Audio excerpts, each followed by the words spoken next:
This week is a bit special. 5 years of weekly updates doesn't need to be celebrated with something so grand, but considering that the 5-year mark is around when everyone is releasing their top Vita games lists, it's about time I did mine.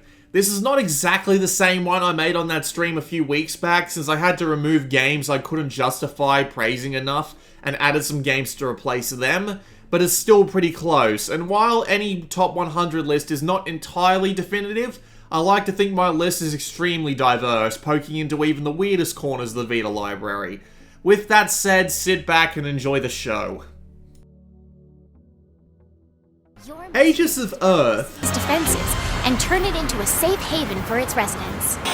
Threat eradication order. Battle stations, everyone. City switching to battle configuration. It's a pre-attack signal, be careful. The bulwark's been destroyed!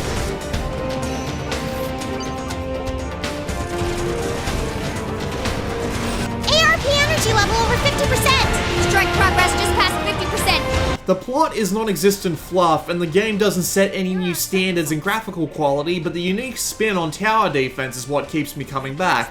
Plant buildings on movable rings, and place similar buildings in the same lane to do more damage with their weapons. Add on the usual set of upgrade systems, and a surprisingly deep game comes out at the end. Now you're talking! Aegis of Earth, Protonovus Assault. The Italia series.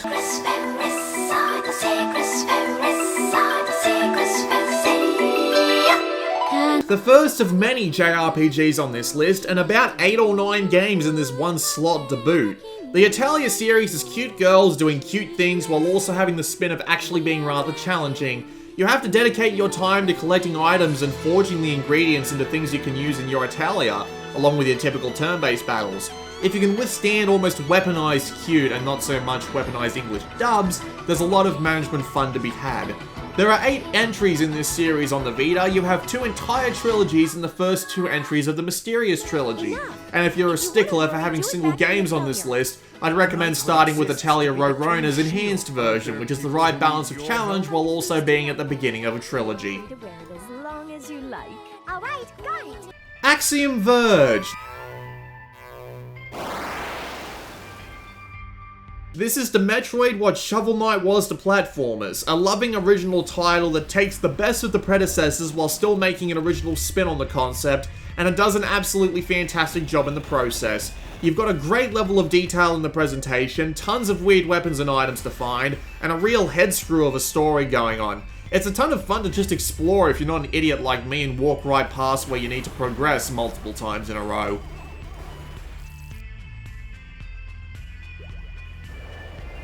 Bastion. So better get ready, cause mother only knows what's out there floating on them rocks. Beasts what don't know up from down. Fragments of the old world. You bring them back.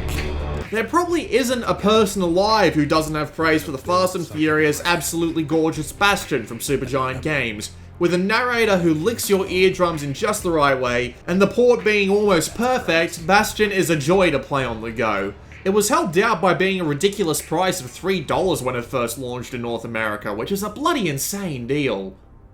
Big Sky Infinity.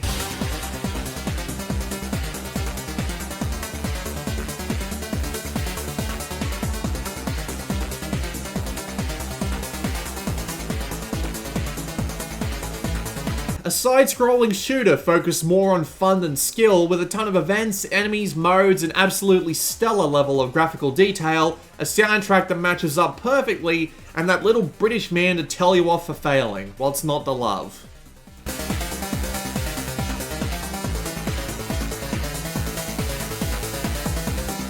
The Binding of Isaac Rebirth. The big roguelike that really kicked off the whole phenomena in today's gaming industry gets its remake on the go, originally for the first time. And the port, while suffering a few performance drops, runs great on the Vita. While the expansions haven't shown up on it, it's still a much more comfortable way to play The Binding of Isaac compared to the Joy-Cons with the Switch, so it still has some value to me. That and my 150-hour save game. BlazBlue Chrono Phantasma Extend.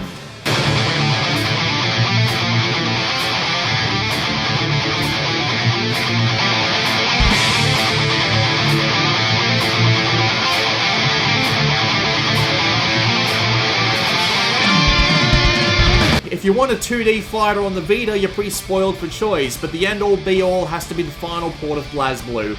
It shines thanks to its art and engine, tons of characters with a thoroughly enjoyable amount of depth, and a story so completely confusing that you'll end up passed out on the floor trying to understand it. Everything a good 2D anime fighter needs. Break Quest Extra Evolution.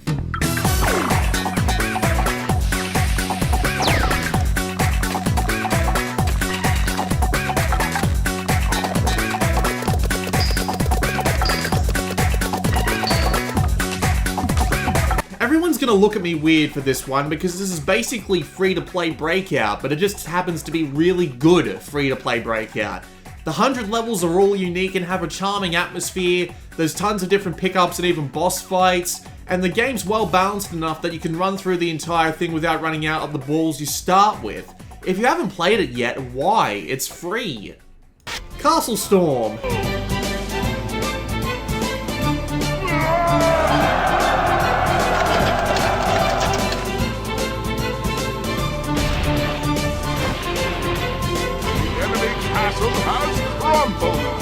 From the people who bought you Zen Pinball comes this physics-based strategy title.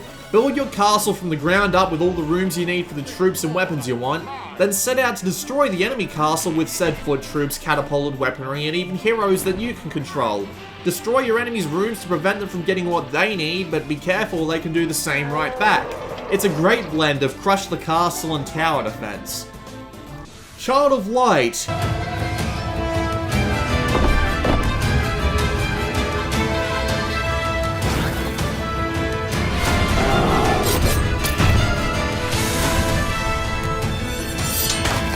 A 2D RPG with a lot of heart, and it barely ever sounds like a fart. I don't want to rhyme since it's annoying, so this script I'll be quickly deploying. The battles are fun if are a bit slow, outclassed by its presentation with its heavenly glow. The writing hits expertly like from a master, unlike silly stormtroopers shooting a blaster. It's good at its rhymes and its looks, by its cover you can judge this book. Danganronpa 1 and 2.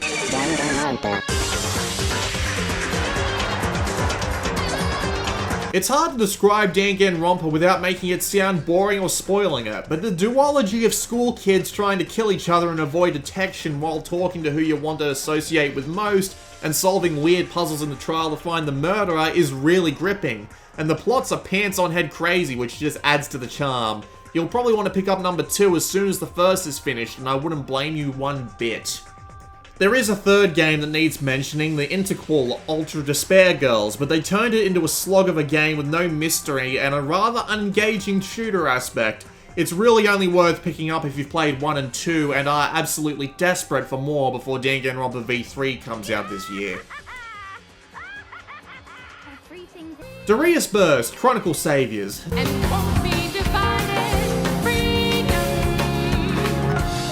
by working together and cutting the tether, defeat the oppressor, freedom. Darius Burst looks simple on the surface, and really it is. Scrolling shooters are nothing out of the ordinary for any console. What Darius Burst does differently is polish.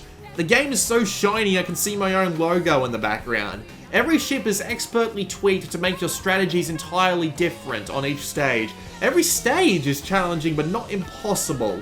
Every boss is a nightmare until you learn to overcome it, and it's balanced in such a way that the process of repeating a stage over and over until you can well and truly summit it is only matched by games like Dark Souls, a true classic of the genre. Darkest Dungeon. Darkest Dungeon is a wonderful example of how the darkest, most horrible atmosphere can drive a game home. Managing your party while any number of positive and negative debuffs befalls them. Managing the stress in turn-based fights. Losing resources hand over fist, and watching everyone you have turn into a basket case before you can even tackle the second set of dungeons strikes an insanely compelling gameplay balance, all while running top-tier presentation. And it's impossible not to recommend this to anyone who simply wants to be crushed under its foot. Dead or Alive 5. 覚悟を決めたわ。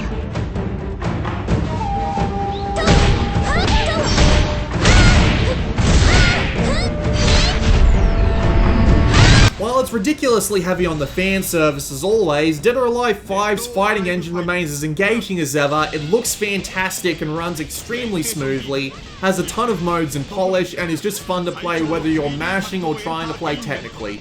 Just a shame it isn't the last round version. Deception 4, The Nightmare Princess.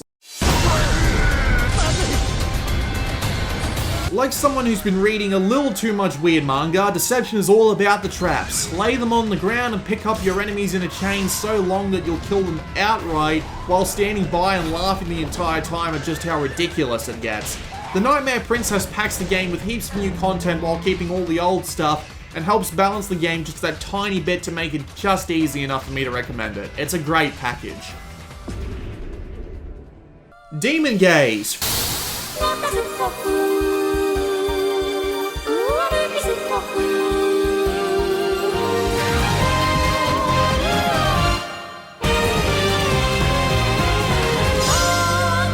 From Dungeon Crawler developer Experience Inc. comes a very new to Dungeon Crawler friendly experience. The fan service world of Demon Gaze is easy to jump into, comes with a unique way to find loot that's really engaging, has manageable party costs and easily changeable difficulty, and a plot that doesn't really need diving into to enjoy the game. Well worth a look if you don't want a Dungeon Crawler that will kick your ass. What's happening? Digimon Story Cyber Sleuth.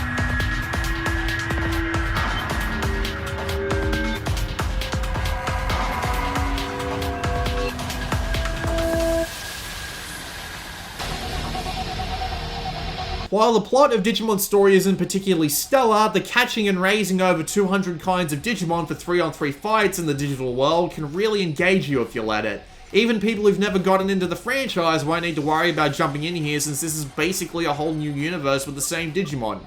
Well worth your time if you want to raise some digital monsters. Disgaea 3 and 4.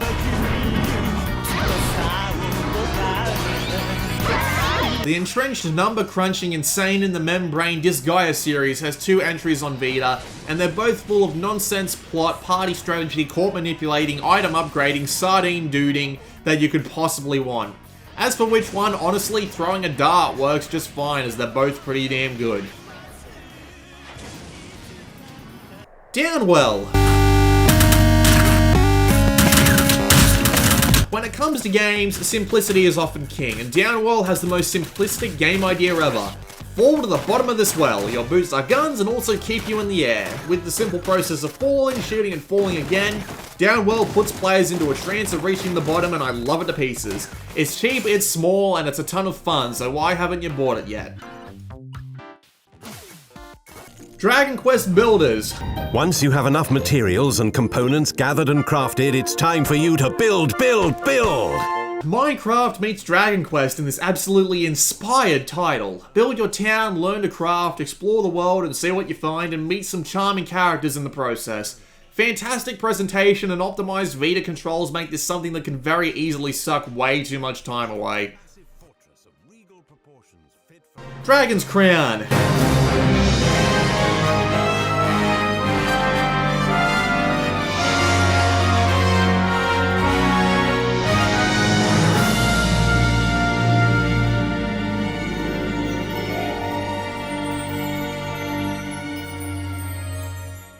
People come to Vita wanting something that's basically Diablo? Well, here you go. From the amazing studio Vanillaware comes a Western mythology-influenced dungeon diving masterpiece.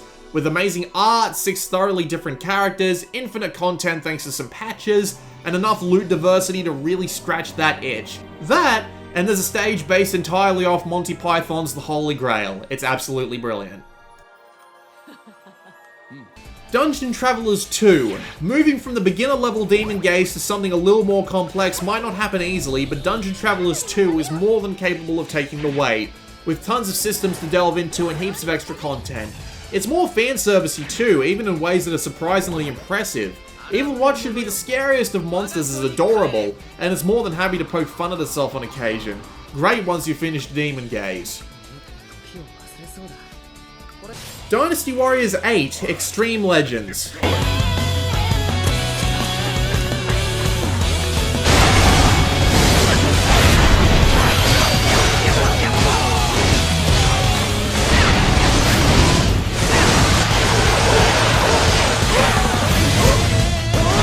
Koei Tecmo's infamous hack and slash series has tons of entries on Vita, but the best over the years has always been Dynasty Warriors 8. A fully rounded package with a diverse story mode, tons of playtime in the ambition mode, lots of characters, and the most balance between looks and performance engine of the series, and this is always the one you want to start with on the go. It's really hard to play Warriors titles sitting in front of a TV now. The other entries on Vita number around a dozen or so, but let me pick out 3 more for you here. Warriors Orochi 3 Ultimate is a fantastic compilation of a bit outdated these days. Samurai Warriors 4 Empires handles the Empires part the best on the platform. And when you're ready to import, Shin Gundam Musu, also known as Dynasty Warriors Gundam Reborn in the West, is a fantastic effort and doesn't require English knowledge to play, for the most part. There's guides for the parts when you need it. Earth Defense Force Duology.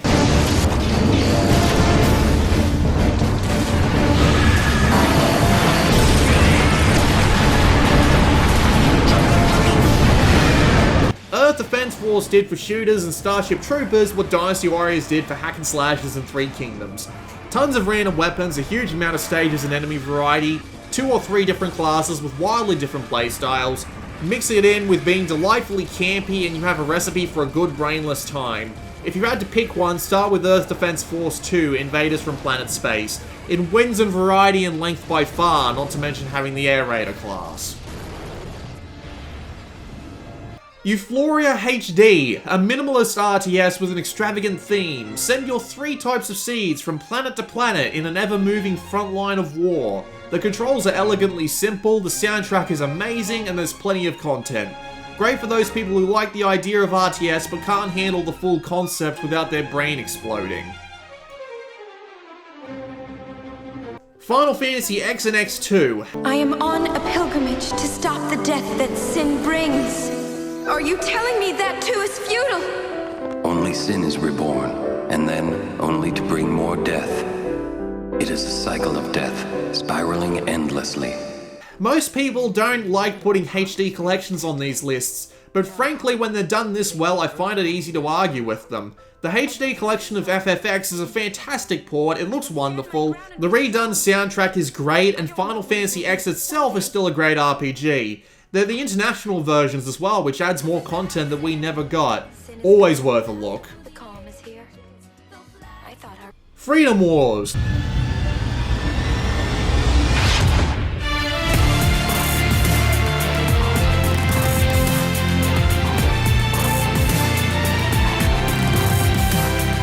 The most original hunting game made for the Vita, Freedom Wars has you imprisoned from birth and earning your freedom by shooting and smacking giant monsters. It has a great theme, the combat is satisfying in that hunting game way, and it's the only hunting game on Vita to have proper player versus player combat, although I'd suggest being mentally prepared for real-time crafting and a relatively slow story. Frozen Synapse Prime.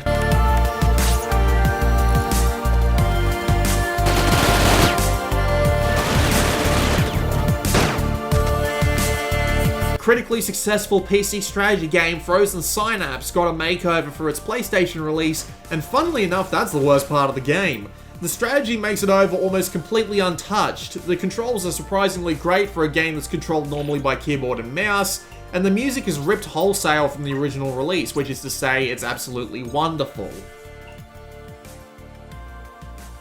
Galgun Double Piece.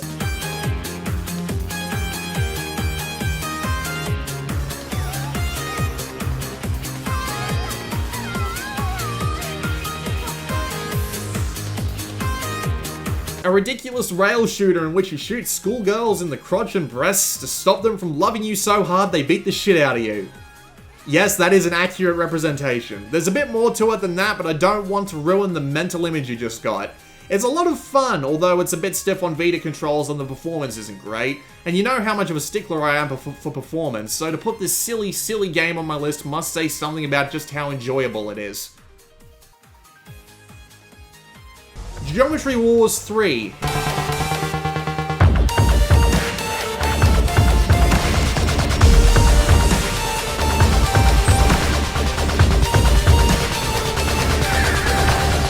It's surprising just how well this twin-stick shooter made the transition to Vita. The 60 FPS carnage is beautifully rendered on screen without a single hitch, and it also helps that the game has a fantastic amount of variety, options, and levels.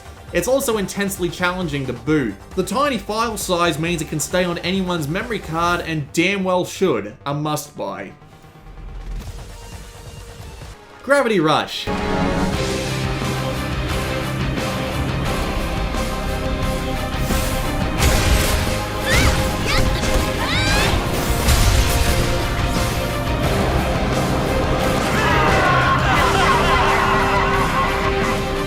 Screwing with gravity is a fantastic idea that gives Gravity Rush its legs, and it's a depressing window into what could have been.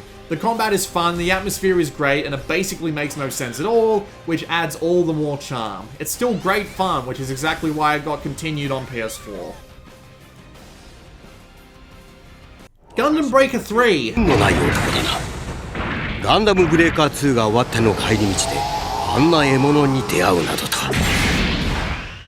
あの爽快鏡とガンプラアクションがさらに進化を遂げたすいませんお名前はシャーズナご覧の通り軍人だ A brilliant idea that got me into the Gundam franchise in general. Take the plastic models behind the TV shows, make them into a 3D beat-em-up in the vein of Dynasty Warriors, add Diablo-style looting for finding more parts, and you have a brilliant game for lying back and hacking people to pieces to make your own giant robot.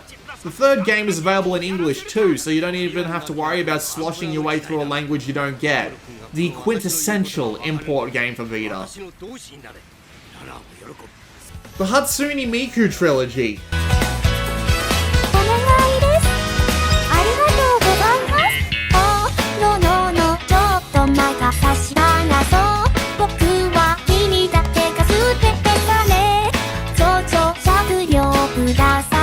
Don't think computers would be able to synthesize even remotely capable singing voices? Allow Sega to prove you wrong. Dress up your virtual idols in tons of kinds of clothes and send them out on stage to sing entirely original songs.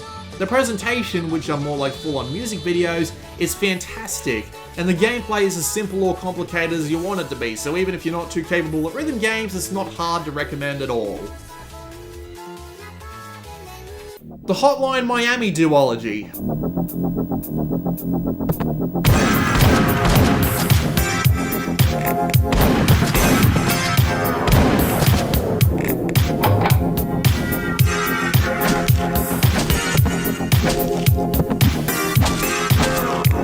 A rocking 80s electronic theme is awash over this game of intense violence, and about the same amount of difficulty too. Each level is a puzzle as much as a shooting gallery. You die in one hit and everyone does as well, and they're all gunning for you. So every retry, of which there are many, gets you closer and closer to your goal. Combined with masks to modify your playstyle and a well-done fourth wall breaking story means it's something that shouldn't be missed, not to mention the Vita ports are great. Hot Shots Golf World Invitational.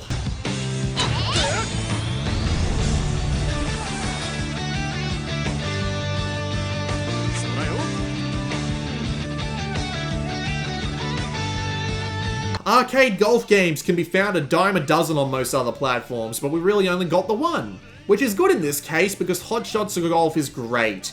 Tons of characters and depth for the actual swinging, lots of courses and a long challenging campaign, complemented by a plethora of multiplayer options. A good all-rounder package that's a must-have for Vita if you like golf.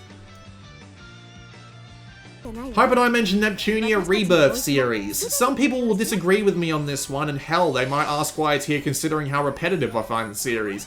But there's still a charm in the self-referential, humorous nature of the decently designed RPGs. I'd still easily recommend the first game in the Rebirth line and the follow-ups if you like that one. As for the spin-offs, the strategy title starring Noir is worth your time if you enjoy Rebirth.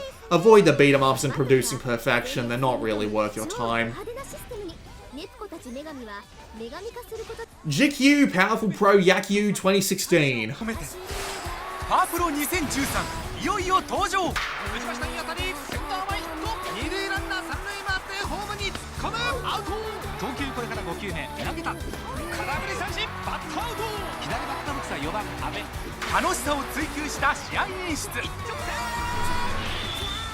While the Western alternative baseball titles are perfectly capable by themselves, the Japanese Konami produced, yes really they still make good games, Chibi Baseball Game is the one game that actually convinced me to give baseball a chance. Fantastic arcade gameplay with tons of depth, lots and lots of modes, custom character and team creation, online multiplayer face-offs, and the list of features just goes on. You could spend 2 hours going over all the game's features, and I damn well did in my video. If you are even remotely into baseball, import either this or Pro Yaku Spirits if you can even find a copy of that one. You owe it to yourself. I can't wait to play the next Pro Yaku game.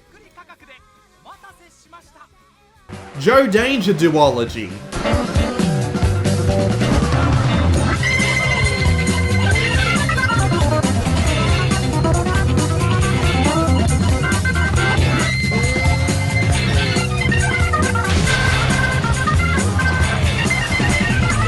Hello Games didn't bite off more than they can chew with this one. Tons of variety in all of the levels, heaps of tricks and silly objectives to do, really well done ports that pop from the Vita screen, and it's one of the few games I can say I actually had fun score attacking on. Joe Danger 2 is just the first but better, but starting from the first game isn't a bad idea either. Killzone Mercenary. The paycheck. Wherever it leads us. Whatever it takes.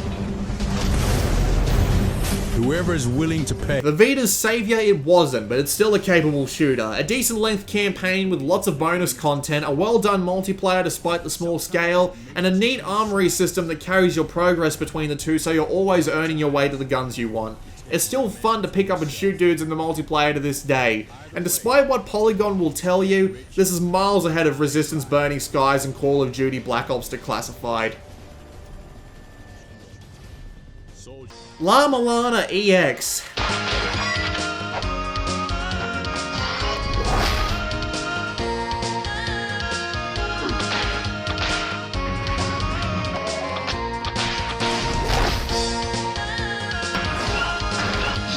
The original PC adventure remade and expanded for the coolest portable. Intensely hard and obscure, but an accomplishment in really making discoveries and progress. Truly the hardest Metroidvania I've ever played, and I loved every minute of it. Obviously not one to pick up if you're easily frustrated, so what am I doing even owning it? But it is still truly worth the adventure, even with a guide at hand. Little Big Planet. End of the road! Originates! The end of the road! In one of the best examples of a game on the Vita keeping up with its big brothers, Little Big Planet really does feel like you're taking the PS3 game on the go. A neat, although short campaign, but everyone knows you're here for the custom content. Tons and tons of levels are available online for anyone to play, and this version even introduced carrying data between levels before Little Big Planet 3 did. It's always worth picking up and seeing what's out there to play. Lone Survivor.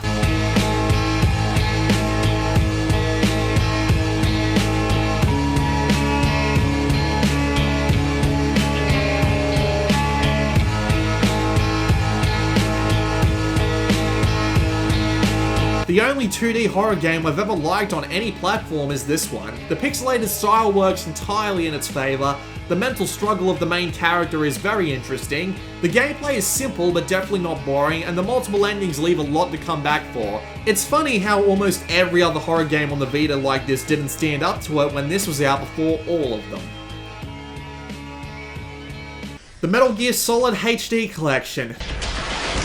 PlayStation Vita ならではのタッチスクリーンを生かした直感的な新操作、素早い武器選択、壁際での覗き込み操作。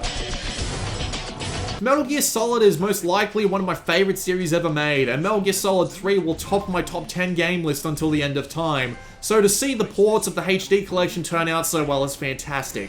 The controls work perfectly, the presentation is spot on, a bunch of the bonus features, although not all of them, are intact, and the performance, outside of non-gameplay affecting edge cases, doesn't skip a beat. With the ability to play Peace Walker in the original game on the Vita, and the MSX titles available as part of Metal Gear Solid 3, the golden age of Metal Gear can truly be experienced in just one place. And that sounds a bit stuck up. Allow me to unbalance it. I like kissing posters while stuck in lockers. Minecraft, PlayStation Vita Edition.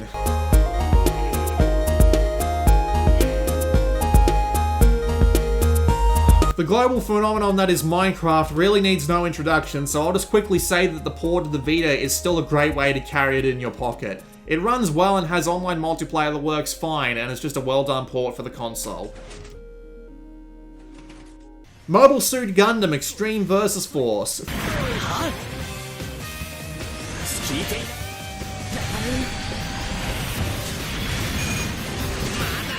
Thoroughly critiqued for being worse than its Japanese exclusive predecessors, shouldn't stop you from picking up the series that invented Japan's desire for 2 vs 2 combat.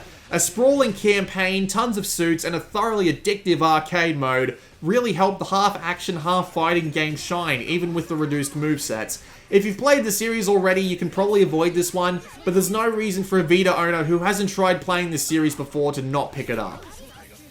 Monster Mon Piece.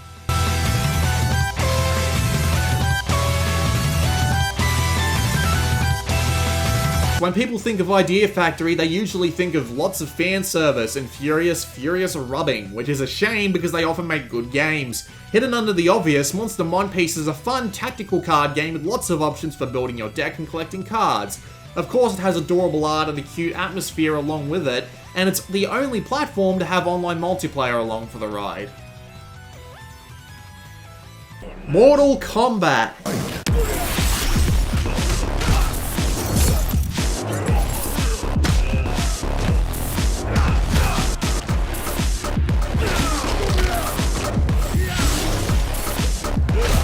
It doesn't look as polished as the bigger consoles, but I'll be damned if it doesn't hit as hard. All the characters, stages, modes, special moves, and glorious X-ray attacks are present and accounted for.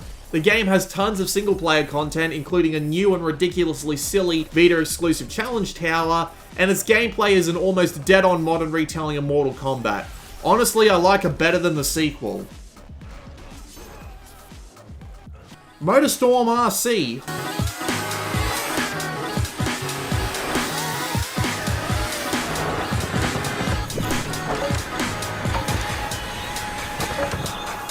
While not a full-on MotorStorm game, this Micro Machines invoking small-scale racer is still a great time. Tons of cars with different handling patterns and a lot of tracks to play on give it the variety it needs to work with the smaller race times. It's nice and cheap to pick up the complete game with all the DLC, making it a great way to kill 20 minutes or 20 hours. Muramasa Rebirth.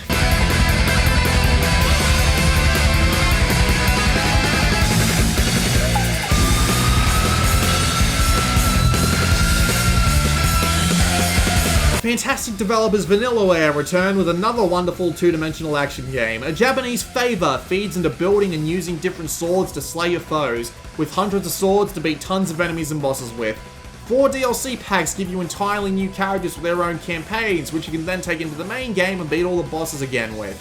It's a sublime title and one that you shouldn't miss, especially if your Vita is an OLED Vita. It shines. MXGP.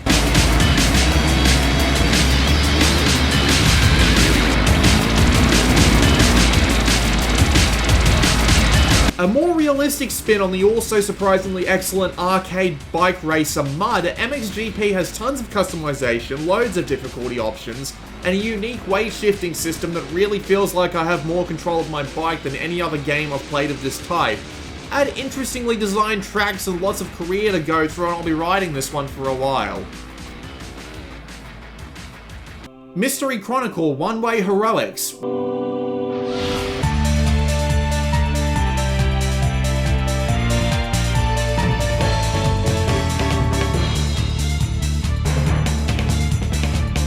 Remastered from a great indie PC title by the people who brought you The Magnificent Shire and the Wanderer, One-Way Heroics is just that, a roguelike in which you only travel in one direction with the world slowly being swallowed behind you.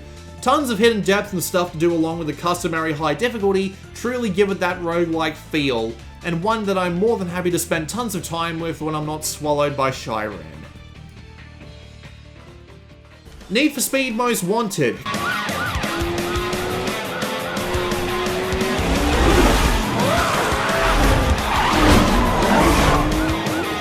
Criterion Games handled the port of their remake of Most Wanted themselves to the Vita, and it turned out great. It looks surprisingly good on the little screen, races are fun and tuning your car is great.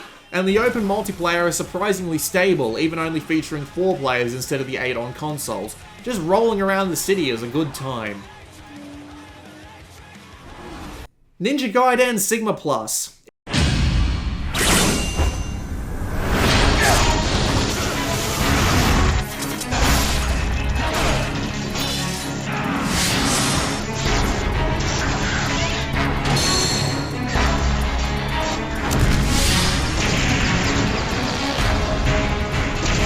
It's hard, getting to be unbelievably so. It's clunky, it's somewhat restrictive in your movements and attacks, but I'll be damned if it isn't satisfying to wipe the floor with a bunch of enemy ninja without taking a hit.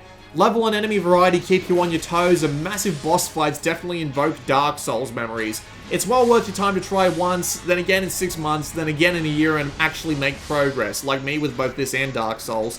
Ninja Gaiden Sigma 2 Plus is honestly a worse game with a worse port than this one, so it's not entirely worth your time. Oddworld Stranger's Wrath. Give him a warm welcome.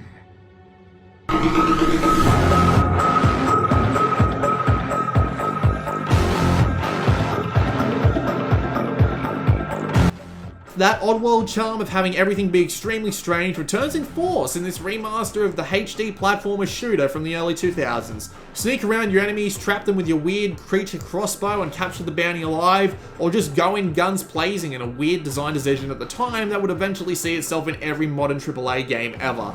Nevertheless, it's still a very enjoyable platformer to this day, and the port is excellent. Odin Sphere Lathrosir.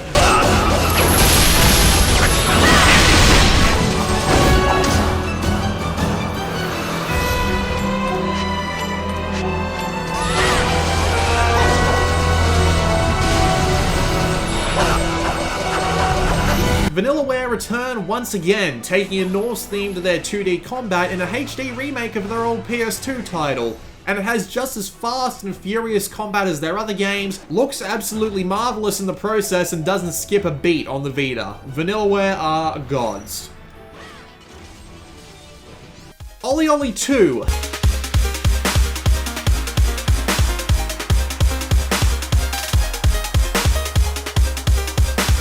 Not exactly Tony Hawk, but in the same spirit comes this run-and-come skateboarding game. Pull off as many tricks as you can through the ever more difficult linear levels, and fall into the trance of just trying to get that one perfect run. Daily one-and-you're-done competitions and tons of side objectives make this one to come back to. The original game is the same thing, just a little bit less, but it's still pretty damn great as well. Orishika Tainted Bloodlines. A cursed bloodline giving your family members only 2 years to live puts a big spin on this lovingly crafted JRPG. Outfit your members and take them into battle, breed with gods to make new members, and do it all over again when they die. A neat system even affects how fast your family ages in real time, so you can really speedrun it or have an epic 200-hour game if you want to. Not to be missed for anyone who even remotely likes the RPG genre. Persona 4 Golden.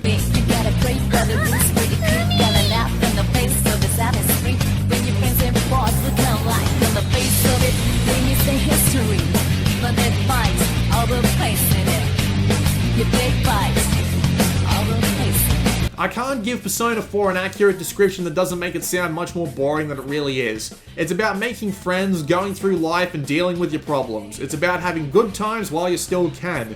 It's barely about taking magical beings into a television and beating the crap out of monsters on the side too, but that's okay. There's nothing in the industry like it, and everyone should try it at least once. Pinball Arcade.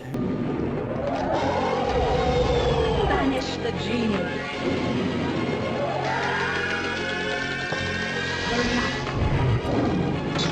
Recreated pinball tables by the dozen come with Pinball Arcade. Tons of grades are scattered throughout the hundreds of dollars of DLC, and unlike Train Simulator, you'll often get your money's worth. A realistic physics engine adds a lot of difficulty, but it's difficulty you'll want to come back to. Online high scores, lots of goals to teach you the tables, and some great atmosphere make this a great adaptation. Rayman Origins and Legends. They may not be the biggest or the brightest, But in this world, you gotta fight wacky. The other two uses of Ubisoft's UbiArt engine are outright better than Child of Light. Blissful platformers with fantastic presentation. Each has some advantages. Origins has a better difficulty curve, and Legends has more varied levels. Origins has less fluff, Legends has a lot of Origins levels of bonuses. No matter what one you go with though, they're both sublime experiences. Resogun.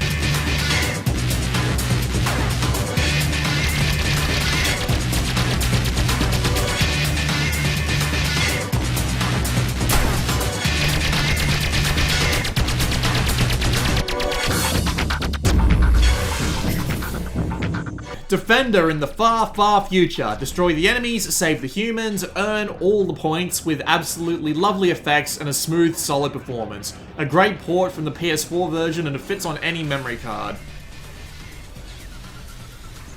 Retro City Rampage DX.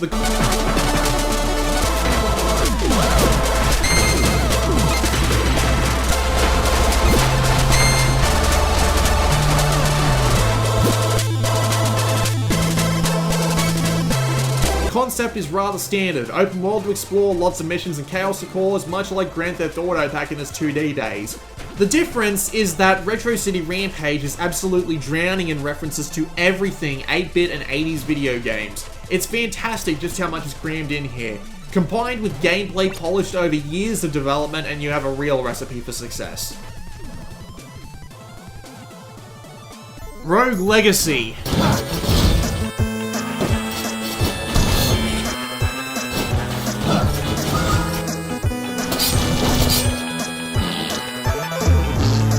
Your father failed to conquer the castle, and now it's up to you and your infinite sons and daughters with their own classes and weird traits to conquer it once more, passing down your riches to improve your stats and your items. Castlevania meets procedural generation for gameplay, and it's simple but satisfying to make it further time after time, and the bosses are hugely challenging.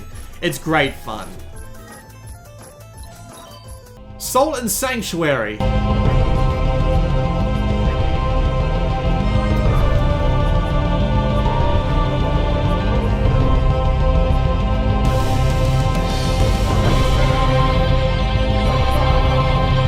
A pedigree in 2D hack and slash helped Scar Studios almost perfectly duplicate the infamous Dark Souls formula. Unforgivingly high difficulty, amazing theme, diverse combat, and impenetrable lore. Runs really smoothly on Vita where it matters, and despite the lack of co-op and online content, it's still a great way to play the game. SD Gundam G Generation Genesis. 戦艦と機体が連携して行うグループ攻撃。戦艦の周囲に配置した味方ユニットと同じ数だけロックオンして敵を一網打尽にせよ。泣き言を言うな。支援を頼んだぞ。敵の部隊を一気に叩く。なんとたわいのない。More for the fans than the newbies, SD Gundam lets you build a massive team of the tiny adorable robots in turn-based combat, and it retells the entirety of Gundam's Universal Century stories. Turn-based ocean-deep combat with hundreds of different enemies sucks you in and doesn't let go. You won't stop playing until a full complement of 32 Zaku 2s ready to roll out against Neo Zeon. Notably the only 2-cartridge physical Vita game, and it's in English too. Senran Kagura Shinobi Versus.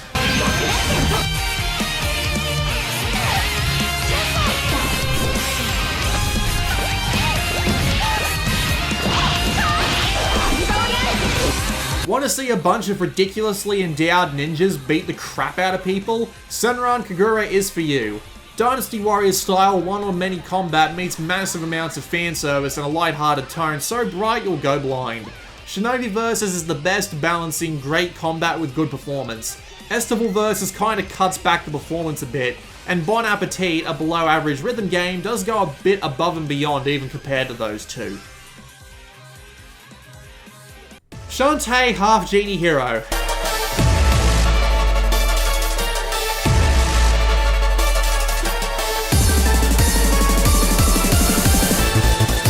Shantae doesn't get much more complex beyond the most basic of Metroidvania tropes, and it's easier than it looks, but it's really well put together. The theme is excellent, and the characters specifically are really well done. The controls are polished, and the transformations are great for adding a little bit of variety, and it's just a really well done game that's fun to put some time into.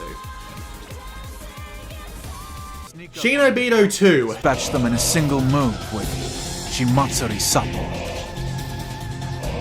Freeze time for a dynamic one-hit kill, Zankoku.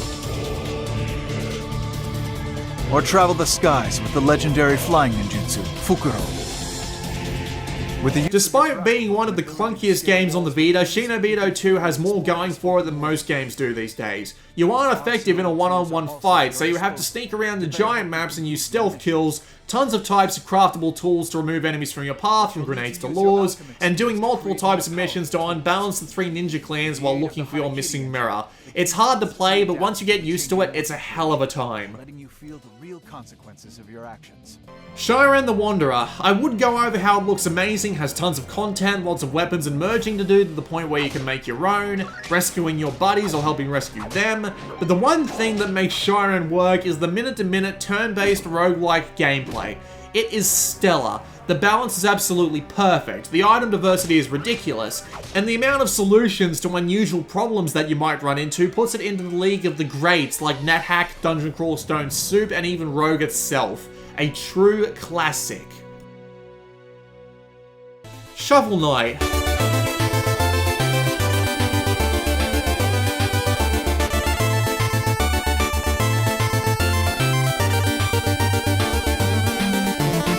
A loving tribute to the NES-era platformers of old, Shovel Knight looks and sounds like it was ripped straight from the late 80s, while having learned from every failure made in those days to make the best modern-day tribute game ever made, while still being original enough to do its own thing and be enjoyable even if you aren't that old. Hell, I'm not that old and I still love it to death. Sonic and All-Stars Racing Transformed.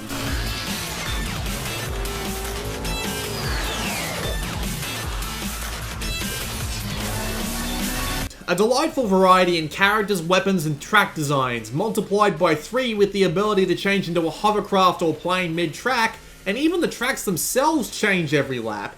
The port by Sumo Digital is perfect. It doesn't skip a beat no matter what you're doing. Great longevity via tons of career events make this game great even for single player. Soul Sacrifice Delta.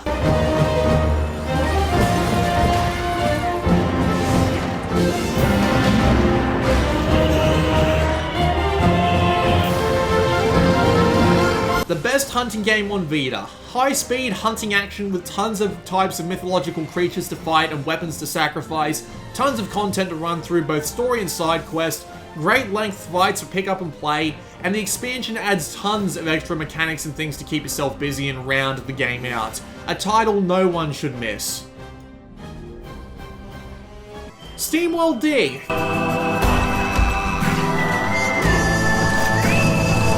The digging.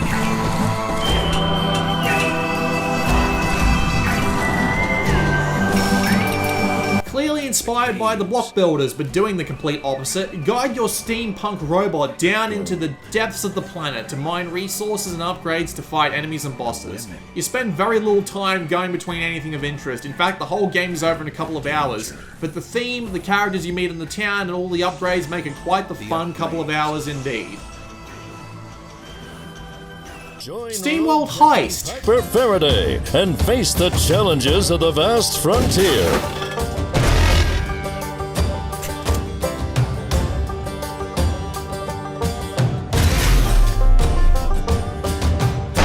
With taking an unexpected turn from the last game, the robots have travelled into space for what's easiest described as a side-scrolling XCOM.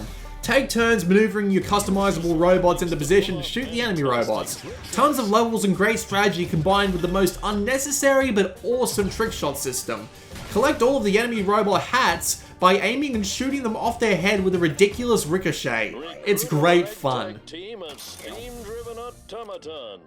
Steins Gate.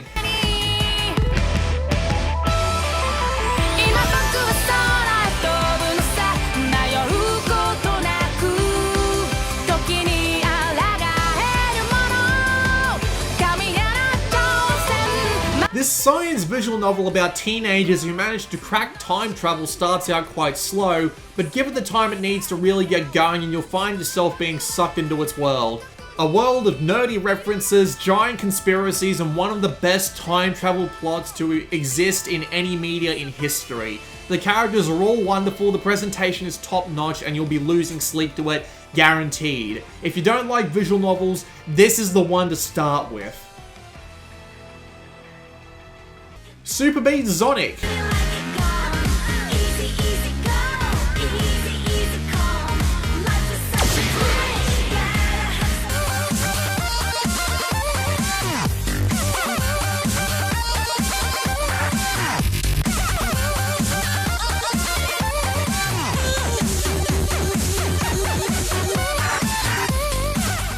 From the people who bought you DJ Max comes the best Western released rhythm game on the Vita. Hit the buttons to the beat to a widely varied 60-song soundtrack, the 3-song bursts being great for pick up and play, and advanced challenges are available that are really trying, even for experts. There's some great Arc System Works DLC as well. Super Meat Boy.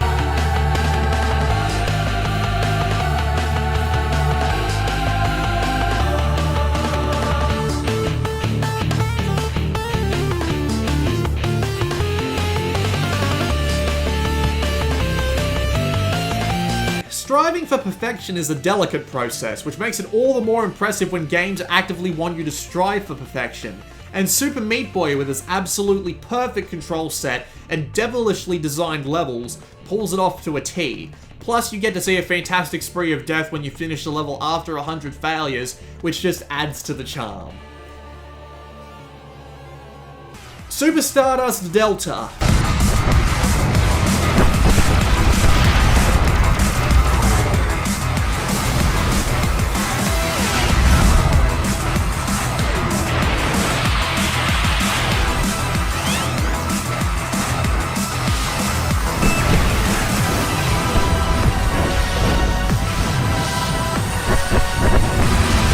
From the intensely talented people at Housemarque comes a fantastically presented twin-stick shooter. Swapping the weapons and firing special weapons to fend off the giant asteroids and enemy swarms is intense, and the giant bosses look amazing on the tiny planets.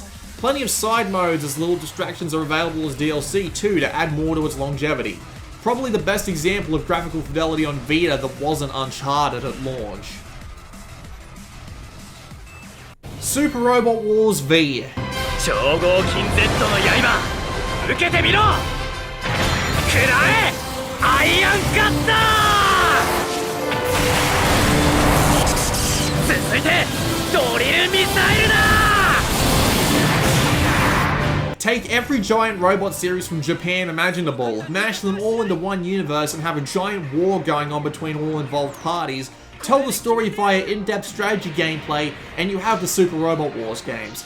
Gundam, Mazinger, Evangelion, Full Metal Panic, and Cross Ant all show up in V at some point. It's the first in the series in a long time to be in English as well, so no need to fiddle with massive story guides. Absolutely worth your time.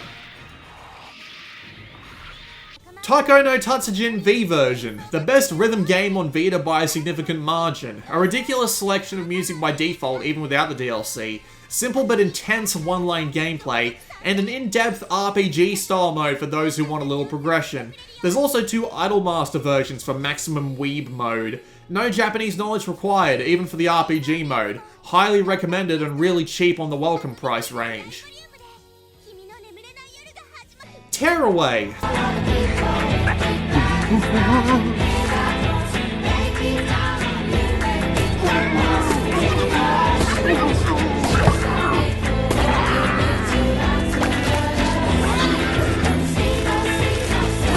Thoroughly adorable and enjoyable to play through and through, Tearaway is a good justification for less is more.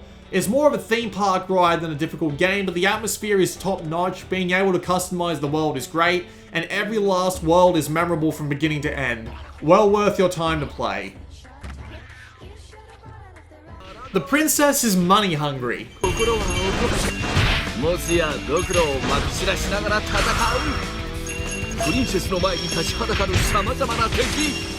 Capitalism? Nah mate, barbarism. Take the princess around and stab monsters and steal their money to pay off their friends and their traps, or to power yourself up. Or you can penny pinch and buy yourself upgrades.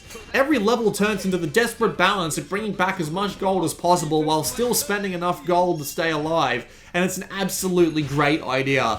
No English required once you get by the tutorial. The Swapper.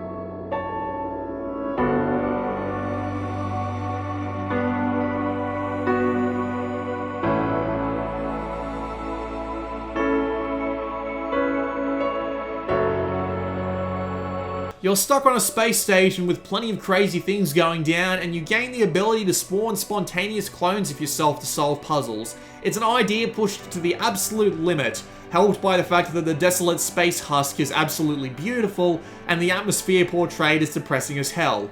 Great for puzzle fans. Titan Souls.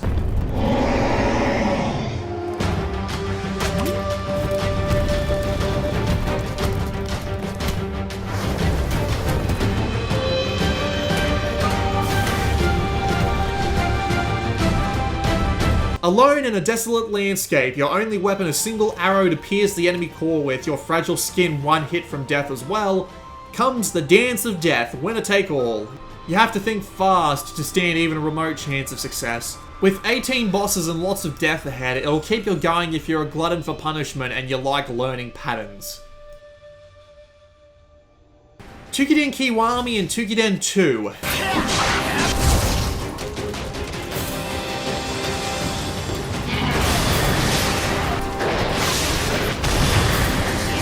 The team that made Dynasty Warriors decided to try their hand at a hunting game, and Tukiden is the result.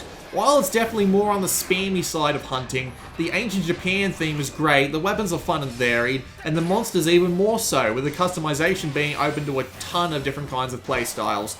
If you're looking for more structured gameplay, start with Kiwami, but if you can deal with a bit of openness, start on 2.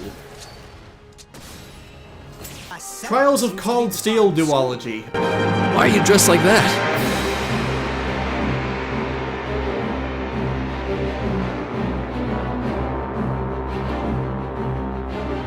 Part of the Trails series of RPGs all set in the same world, the first 2 Cold Steel games follow Class 7 as war breaks out in their home country. The series is intensely in-depth, with tons of recurring characters with real personality, making the world and everything in it truly feel alive. Combined with in-depth RPG battling, and there's enough to play for a long, long time. Trillion, God of Destruction.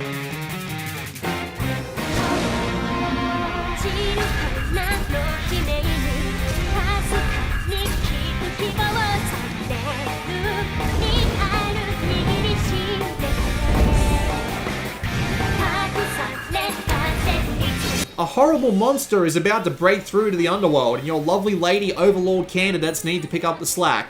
Prepare them via training and ability leveling to take out the Trillion hit point boss. The overlords are all fantastic characters, and sending them out to die will make you just want to take out that bastard all the quicker. The feels train has no brakes here. TXK.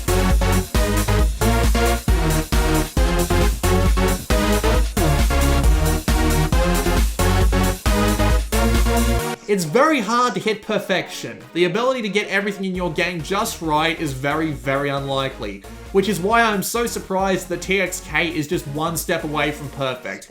Its difficulty balance, its set of enemies, its graphical fidelity, its soundtrack choice, almost everything is perfect, and that makes the game an intense joy to play. The one error is so tiny that it's a shame to have it unpatched.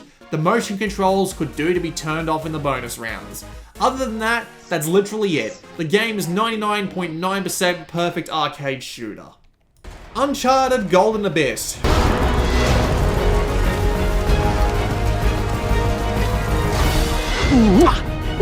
It's just the beginning. Come on.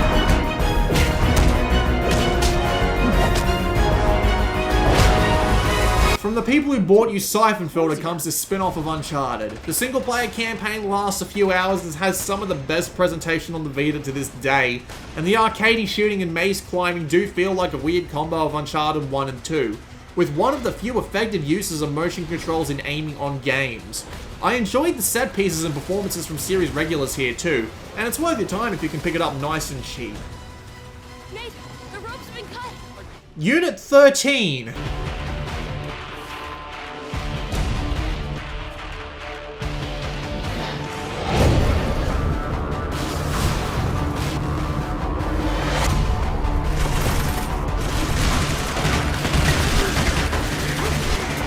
The final title from the SOCOM developers, Unit 13 sends you through levels solo or co-op, completing objectives and getting as many points as possible, with the 9 different operators all catering to a particular playstyle. The game's difficulty is a lot harder than you might expect. Taking out the special high-value targets is pretty damn difficult, but thanks to the online co-op and almost infinite missions alongside the solid shooting, it's up there with Uncharted and Killzone in the good shooter group. Uppers.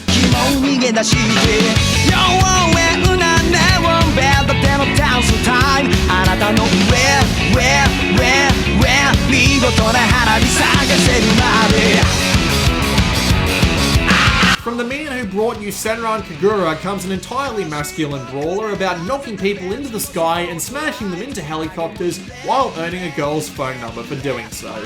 There's a lot of characters and content, and the urban Japan theme is something you don't normally see in brawlers. It doesn't require much English at all, although you might have trouble doing the girls' objectives without Japanese. It's still a great amount of fun though. Velocity 2X.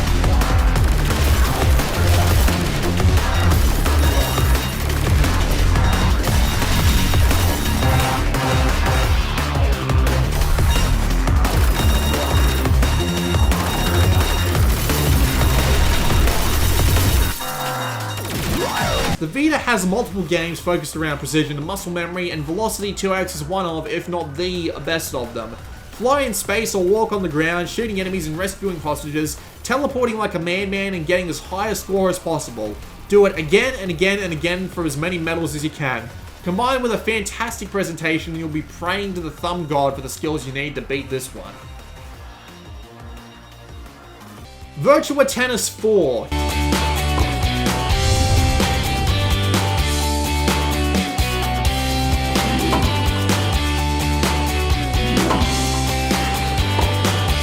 You can't buy this game on PSN or physically anymore without eBay, which is a real shame because as an arcadey tennis game, Virtua Tennis 4 is fully equipped to satisfy. With a cool campaign mode with tons of minigames to train your custom-built character, a fantastic physics system that feels like the real deal, and plenty of options for playing online with others and even with silly motion and touch controls, it has everything an arcade tennis fan could want. Wipeout 2048.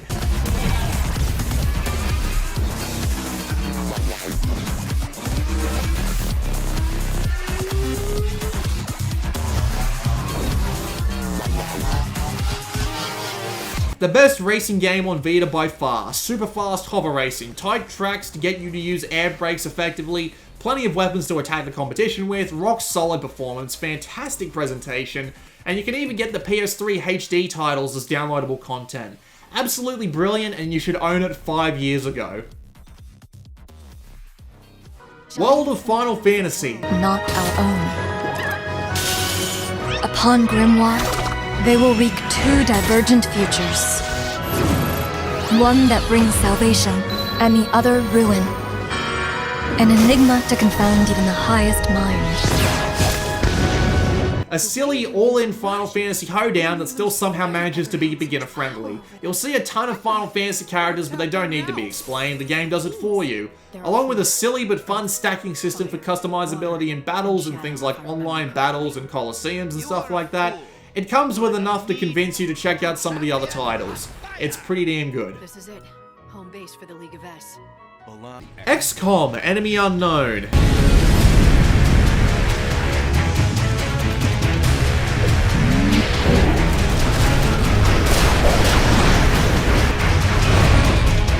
Everyone knows the big flaw with XCOM on the Vita is the performance. It looks and runs nowhere near like the other versions. So to put it on this list means I must see something amazing in here, and that is indeed the case. The actual strategy makes it over almost entirely untouched, and being able to play this comfortably on the go means it has to be in my top 100. The game is just that good, even with the handicap. Yomawari, Night Alone.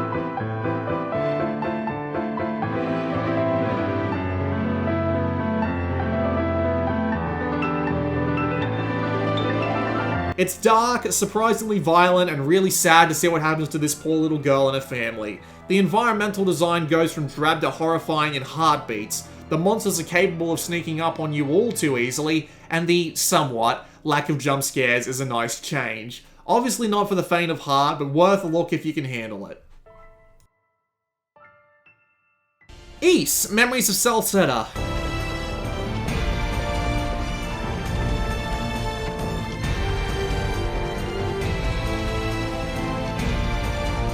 From the people who brought you Trails comes a lovely action RPG with fast combat, a big world to explore, and a polished story with lots of fun people to meet and fight. Lots of quests, big bosses, and lots of experience in making these games make Ys a great amount of fun. The sequel will be out this year too, and it may just take this spot off the list. Zen Pinball 2.